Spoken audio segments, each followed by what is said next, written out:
Você falou que não acredita na ressurreição. Não, na reencarnação. Na reencarnação. Você já pensou sobre esse assunto? Você Sim, já várias refletiu vezes, sobre? Porque o melhor texto sobre isso, né, a melhor análise sobre isso na história, claro, afora as práticas, né, da religiosidade, né, céltica, que foi absorvida pelo Allan Kardec, né, que o nome Allan Kardec é um nome céltico, ele, como francês, adotou, né, toda uma concepção de um modo de reencarnação muito inteligente.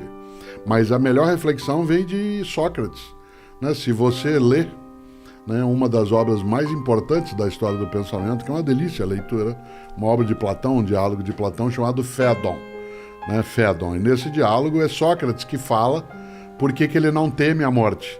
Porque o diálogo Fédon acontece nos 30 dias que Sócrates fica aguardando o momento da autoexecução.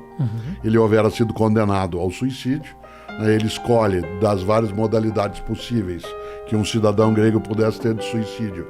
Em vez do autoapunhalamento ou de atirar-se do alto de um templo, ele escolhe o veneno, que é o pior deles, né, porque é a morte mais horrorosa das 3 dentro do cardápio, né, de ofertas. De opções. E como houve uma coincidência entre a condenação de Sócrates à morte e o momento das festividades de Apolo, não podia haver nenhuma execução naquele período.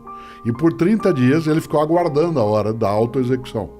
Nesse tempo, nesses 30 dias, ele era visitado pelos amigos, era visitado por pessoas que por ele tinham afeto.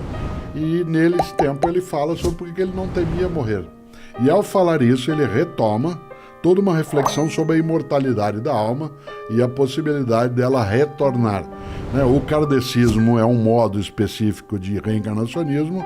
O pensamento de Platão, e no caso Aristóteles, né, falando por meio de Platão, está mais ligado aos cultos persas, o que se chama de cultos órficos, em que a reencarnação se dá, né, a partir de um tipo de descumprimento, né, de tarefas que a tua essência teria.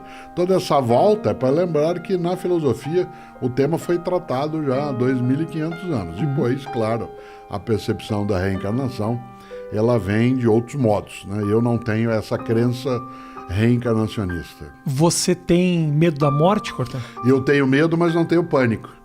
Há uma diferença entre medo e pânico, né? O medo é quando você fica em estado de atenção. Eu sempre digo, eu tenho repetido isso com frequência, a morte não é uma ameaça, ela é uma advertência. Ela diz, você mortal sendo, cuide-se para não desperdiçar aquilo que você tem, porque cessa. Sim, sim. E nesse sentido, o medo, sim, o medo é algo que é absolutamente importante, que se tenha de qualquer coisa. Eu tenho medo de cair, tenho medo, né, de perder a saúde. Medo de cair mesmo? Claro, eu operei o joelho direito, coloquei prótese, e portanto eu preciso, entre a última vez que conversamos e agora, eu estava um dia na Praia do Forte Salvador, após uma palestra, estava com Cláudio, porque eu sou casado, e ao final da palestra, para desestressar, a gente, como fazia vez ou outra, foi correr. E eu fui correr na areia e não notei que tinha um banco de areia. Caí e bati o joelho direito. Não há fratura na região, ela é quase isso, é no subcondral. Fiquei quase um ano de cadeira de rodas, trabalhando, viajando, fazendo o que tem que fazer. E hoje eu tenho que me cuidar, né? Isso significa que o medo é um estado de proteção. Uma pessoa que diz que não tem medo, né, ela está absolutamente desprotegida. Como eu digo sempre, o grande pecado de Aquiles foi achar que não tinha o calcanhar dele, né? E, portanto, ele pereceu exatamente nesse polo. Por isso a morte, ela não me assusta, não. O joelho, mas o joelho tá...